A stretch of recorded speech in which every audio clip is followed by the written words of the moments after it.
button, so it'll take just a moment. Okay. Welcome everybody to the Unitarian Universalist Church of Tullahoma.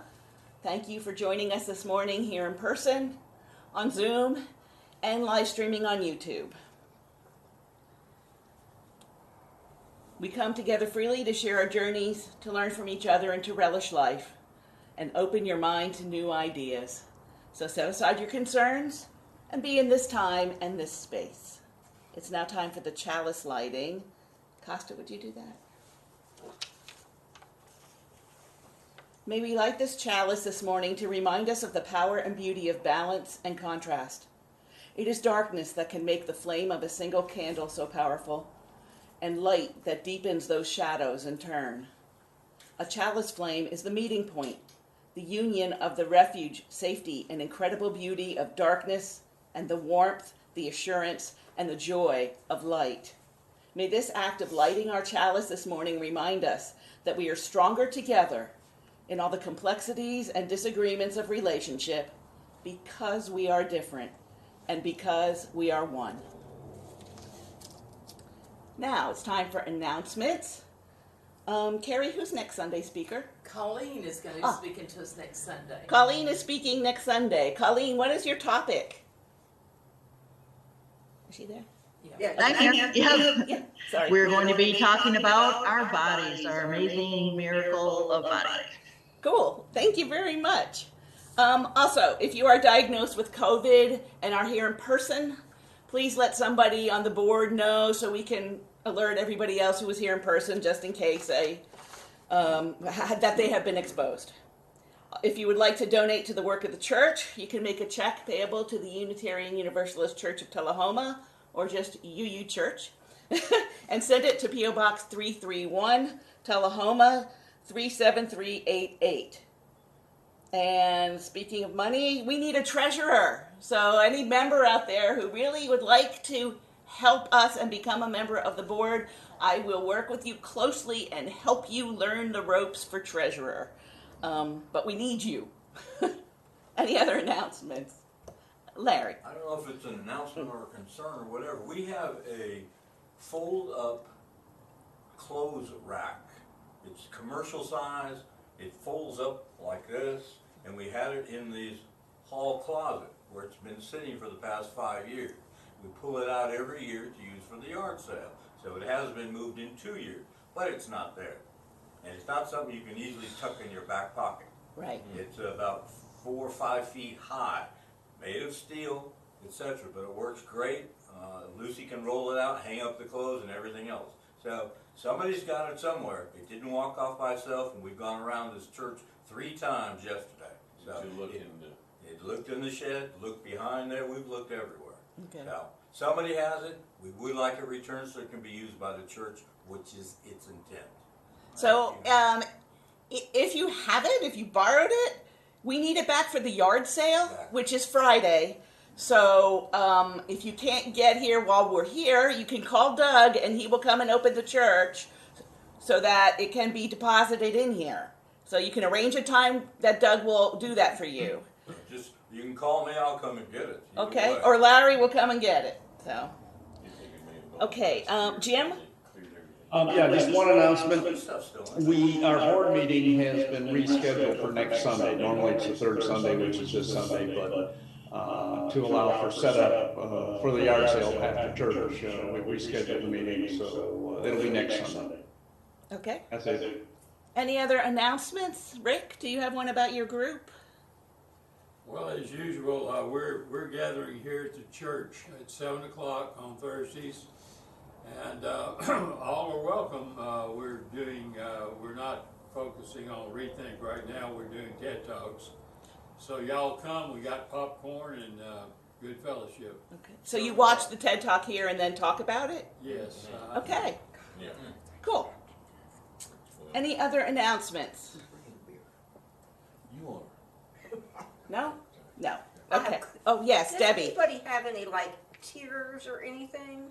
Something's... Does anybody have any eye drops or something? Oh, Costa does. Okay. Sorry. Debbie needs some. Okay, now it's time for the responsive reading. It is... Oh, Janet, go on. just wanted to remind, you do know that we're setting up the yard sale after this, so, assuming that I am the only one here. Janty and Doug are coming. Okay, good, but we will ask you to do tasks, a little discrete tasks to help us set up, if you all would stick around, yeah. Okay. I'll be there after the service. Is that you, Patty? Yes. Okay, great. She'll be here after service to help. Okay, responsive reading 576. Oh, we need books. Oh, yeah, we do. Or it's in your, I sent it out in the email. you know,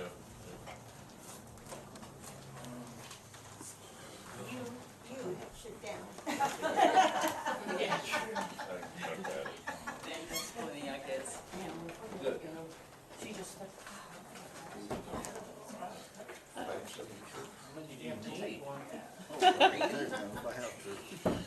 Okay. This is called A Litany of Restoration, 576, written by Marjorie Bowens Wheatley. I'll read the regular text and then we'll jointly read the italics.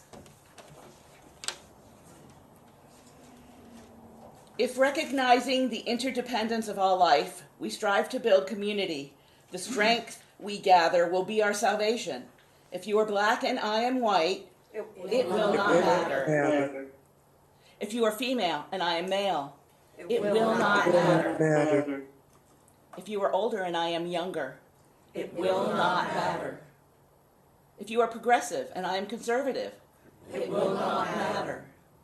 If you are straight and I am gay, it will not matter. If you are Christian and I am Jewish, or I am pagan, or I am anything else, it will not matter. If we join spirits as brothers and sisters, the pain of our aloneness will be lessened, and that does matter. In this spirit, we build community and move towards restoration. Thank you. And now our speaker, Carrie Hawk, who's going to be talking about the proposed additional 8th principle that the UUA is going to be discussing, I guess, at the convention in June.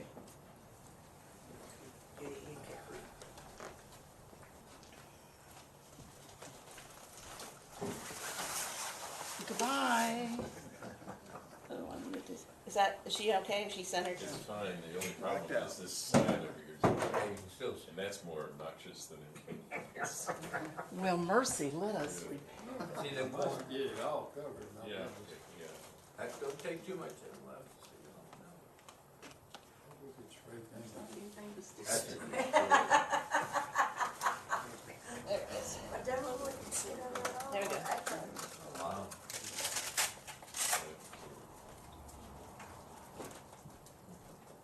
It's fine on this side. It's still open. It was. maybe you need to Don't sit worry on about the it. other side. No, it doesn't. It's- That was the You couldn't see it? that was the- Yes, much better. As you heard, I'm going to be. That's on Okay, the other side. calm down, people. As you heard, I'm going to be speaking on the proposed 8th principle for the people in the Unitarian Universalist community. Every 15 years, the UUA looks at the bylaws of the UUA to determine if there is a need for correction or updating. UUs are a people of change. A little background information about the Unitarian Universalist Association, in case you didn't know. In 2016, I believe, there came to be significant discussion about the hiring practices of the UUA. Some people acknowledged that it appeared racist and cultural bias were at work in the church administration offices. In response to this, the UUA president, Peter Morales, resigned in April 2017. 3 black UU leaders took his place as interim co-presidents. The Reverend Sophia Bentoncourt, the Reverend William G. Sinkford, which I remember seeing him a lot, and Dr. Leon Spencer. Their shared leadership signaled the beginning of cultural transformation toward a more transparent, equitable, and diverse faith movement deeply rooted in UU theology, according to Ellen McArdle in the UU World Spring 2022. The new proposed principle reads like this. We, the member congregations of the Unitarian Universalist Association, covenant to affirm and promote, journeying toward spiritual wholeness by working to build a diverse, multicultural, beloved community by our actions that accountably dismantle racism and other oppressions in ourselves and in our institutions. Institutions of which there are many, and under the UUA umbrella. So I'm going to read 2 articles from the UUA website that will explain what it is and how it came about. Paula Cole Jones, Central East Regional Group, formerly JDP, which had to do with Jefferson or something, I don't know, it was just a different name. Director of Racial and Social Injustice, developed the idea of the existence of 2 different paradigms in UU circles, the UU 7 Principles and Beloved Community, which is deep multiculturalism. After working with congregations on these issues for over 15 years, she realized that a person can believe they are being a good UU and following the 7 principles without thinking about or dealing with racism and other oppressions in the systemic level, at the systemic level. Evidence: most UU congregations are primarily European American in membership, culture, especially music, and leadership, even when located near diverse communities. She realized that an 8th principle was needed to correct this, and talked with Bruce Pollock Johnson about some of the components that should be in it. Bruce put together an initial draft in 2013, and 2 of them worked with a group of anti-racist activists in the JPD, which was that region, to refine it. Bruce's congregation, the UU Church of the Restoration in Philadelphia, incorporated it into their covenant at that time, which was in 2013.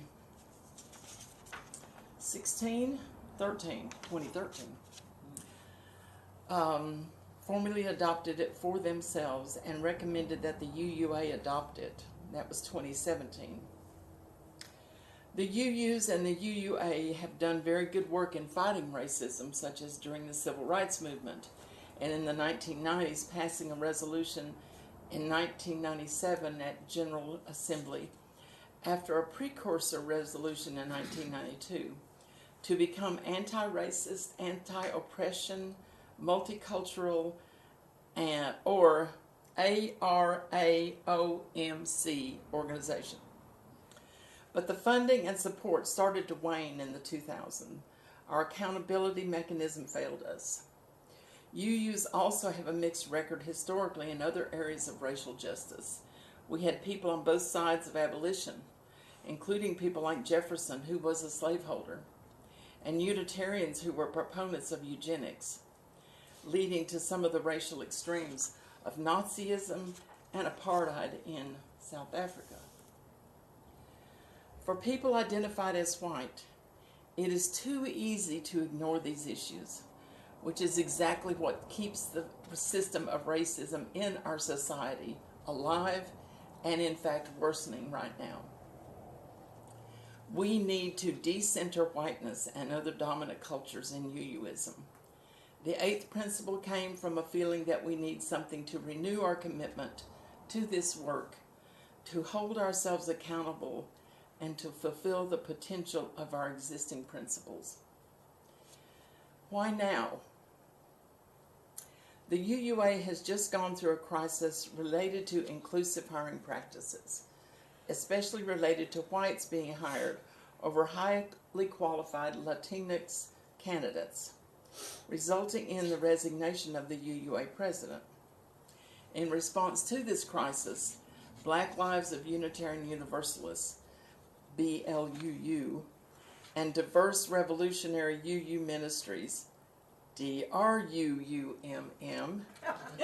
endorsed the 8th principle. I told you they're a lot under the big umbrella. Black Lives UU's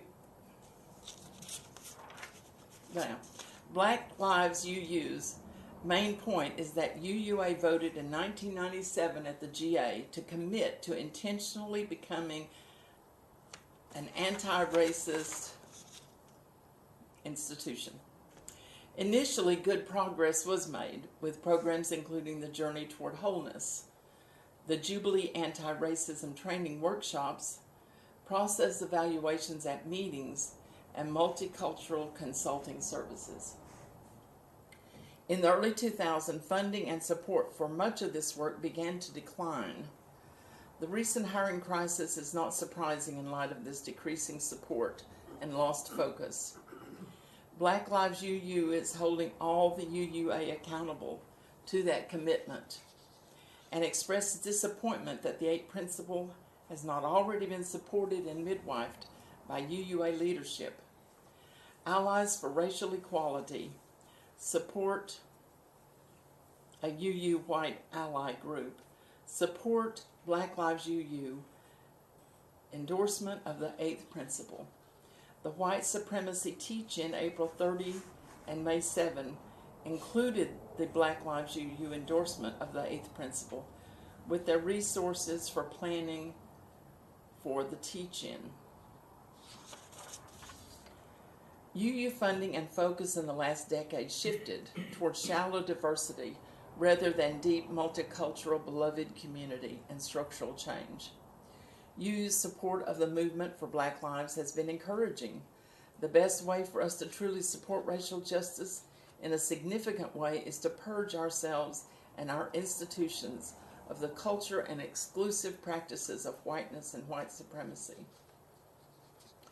The new Jim Crow, mass incarcerations, and the cultural justice system replacing the older systems of slavery and Jim Crow laws, police violence against people of color, recent Supreme Court decisions on voting rights and affirmative action, and the election of Donald Trump with advisors and followers including Attorney General Jeff Sessions, openly supporting white supremacists, show that the country is moving quickly and dangerously in the wrong direction.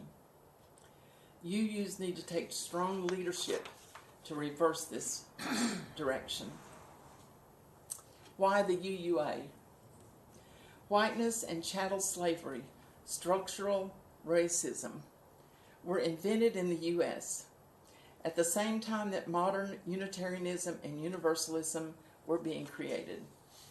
Unitarians originally were largely from the New England European American elite, often did not treat Native American peoples well, benefited, and some were leaders of the eugenics movement, promoting birth control for people of color because they were seen as inferior.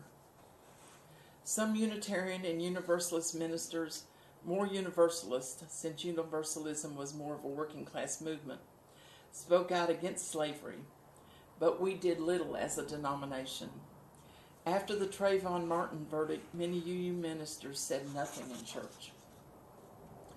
UU did a very good job during the civil rights movement, largely at the request of Dr. King, and we should be very proud of that.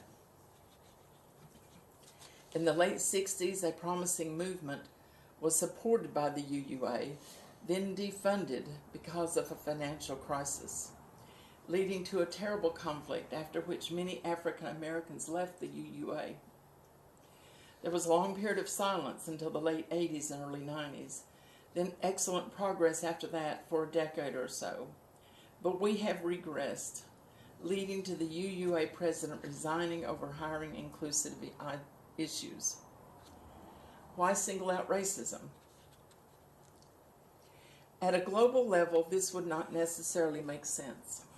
For instance, the oppression of women is fundamental to poverty and lack of development in many areas.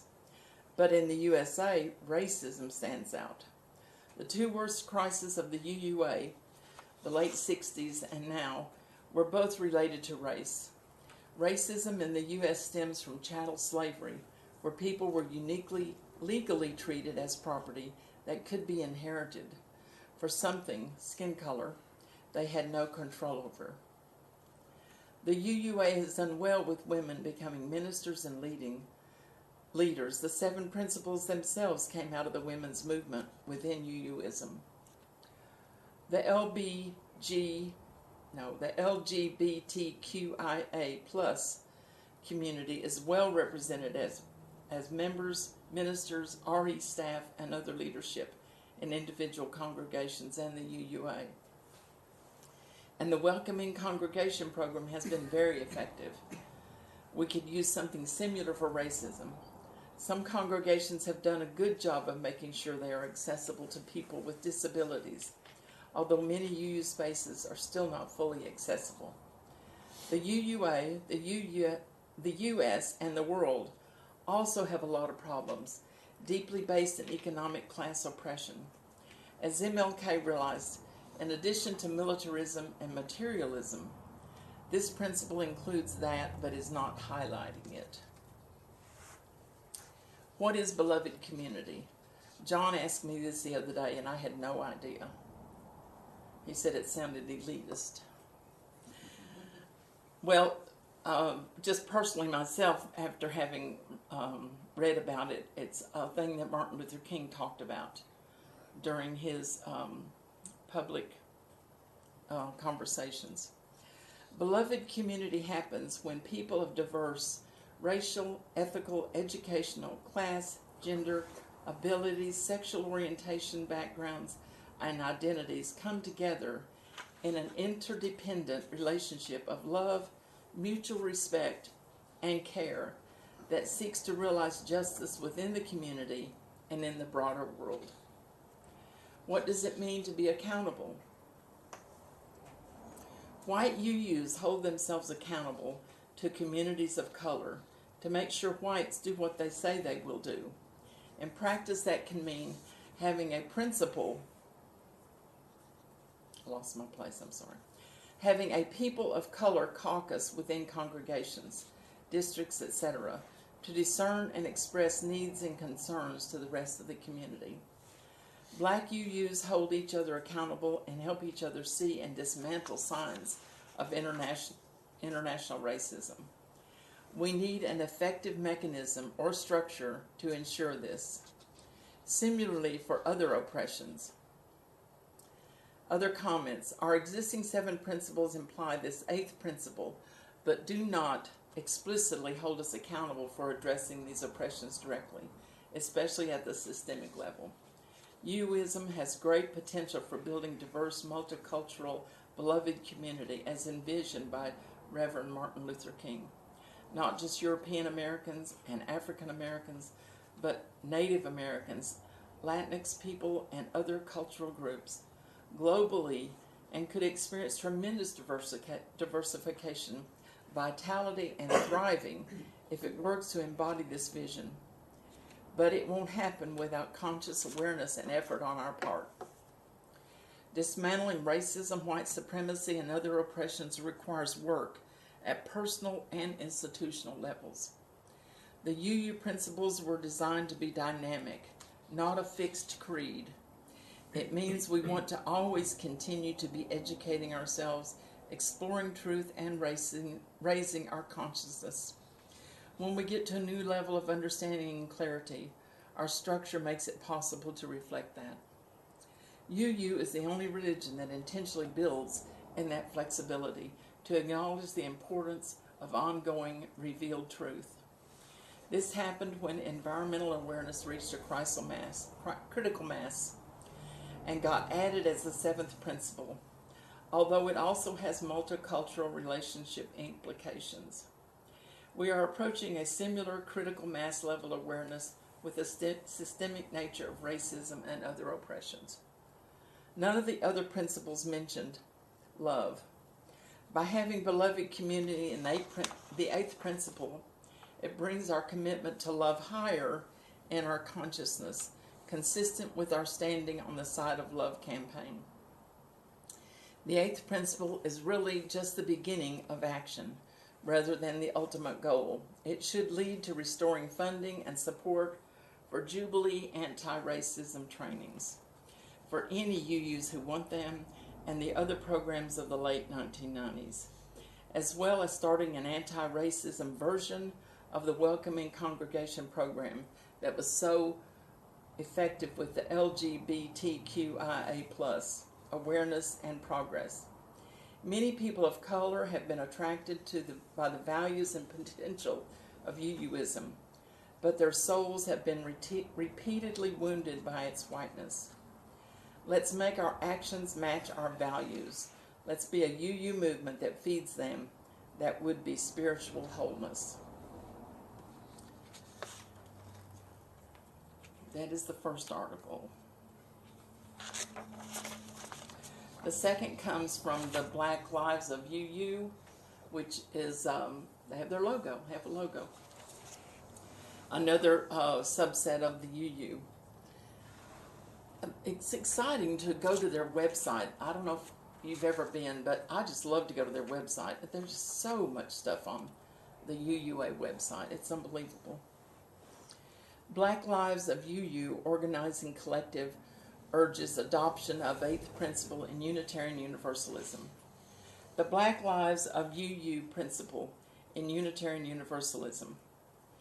The Black Lives of UU Organizing Collective encourages all Unitarian Universalists to advocate for the formal adoption of an 8th principle, articulating a commitment to the dismantling of white supremacy within the stated principles of our faith. It has been 20 years since the 1997 General Assembly, where delegates voted that the Unitarian Universalist Association commit to intentionally becoming a multicultural and anti-racist institution.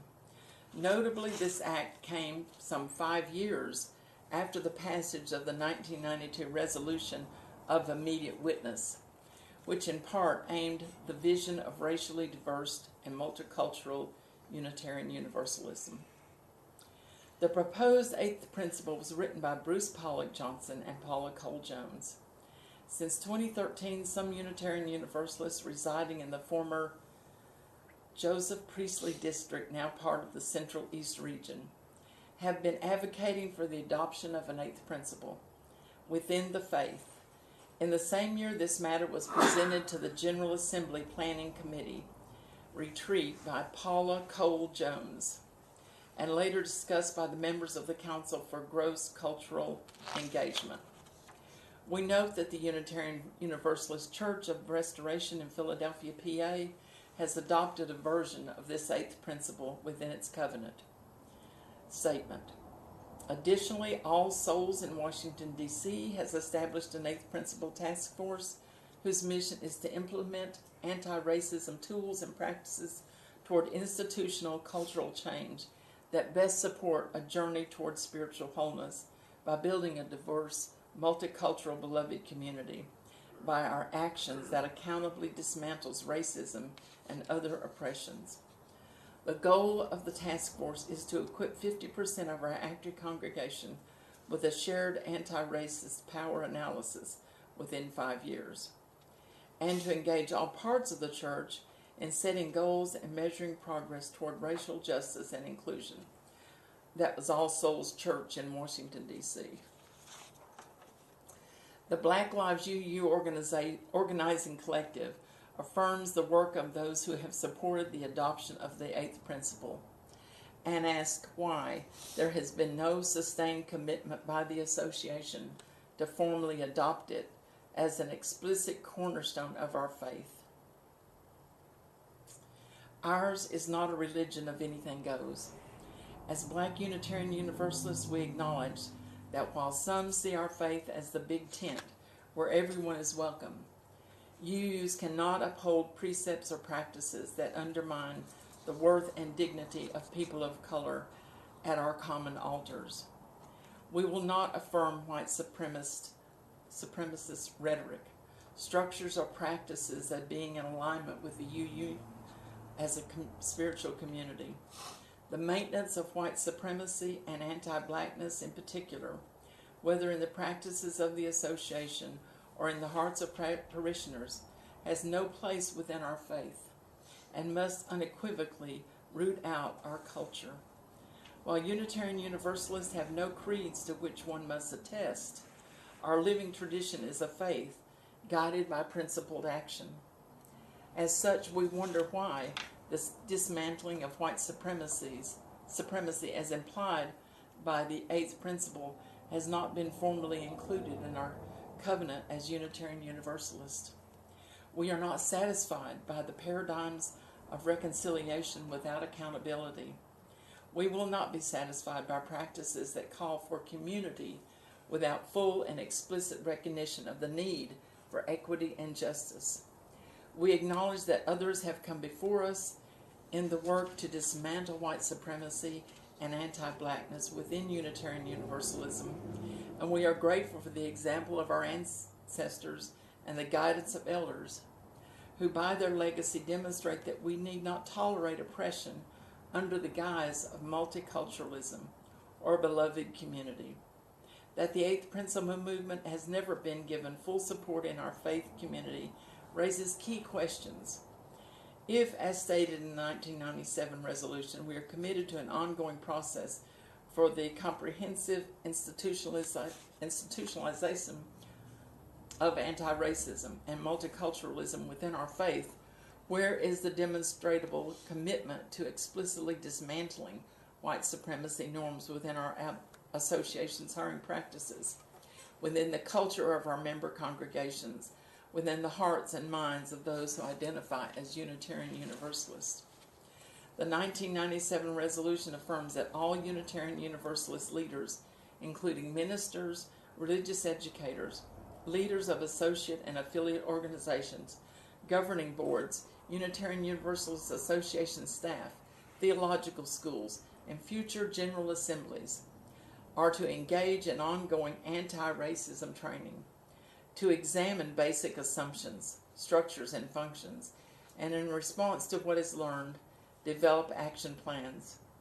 As such, where is the consistent and demonstrable effort on behalf of the association to protect UUs of color, especially from harm, by moving beyond action plans into a demonstrable effort around dismantling white supremacy in the structure, culture, and liturgy of our faith community? The UUA website explains that our congregations affirm and promote our principles as strong values and moral guides, and that our principles are a guide for those who choose to join and participate in Unitarian Universalist religious communities. We challenge others in our faith to openly advocate for the full adoption of the eighth principle as an imperative that must be taken up by those who would choose to engage within our spiritually diverse faith community. Moreover, we encourage the Unitarian Universalist Association to seek pathways to adopt the eighth principle that do not require lengthy protocols or procedural maneuvering. Instead, seizing this moment of opportunity to declare this commitment internally and to the broader community.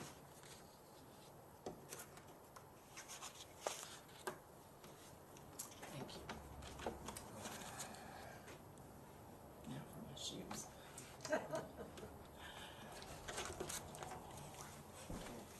Thanks, Carrie. Okay, let's see. So, in closing, I'm going to do a reading, and then we'll do our closing hymn, 414 in the book. If here you have found freedom, take it with you into the world. If you have found comfort, go and share it with others. If you have dreamed dreams, help one another that they may come true. If you have known love, give some back to a bruised and hurting world. Go in peace. If you'd stand as you're willing and able, 414. As we leave this friendly place, love give light to every face. May the kindness which we learn light our hearts till we return. Thank you. We're going to take a break of maybe 10 minutes or so and come back just before 11. And we're going to do a U-shaped circle here. Well, not a circle, but a sort of a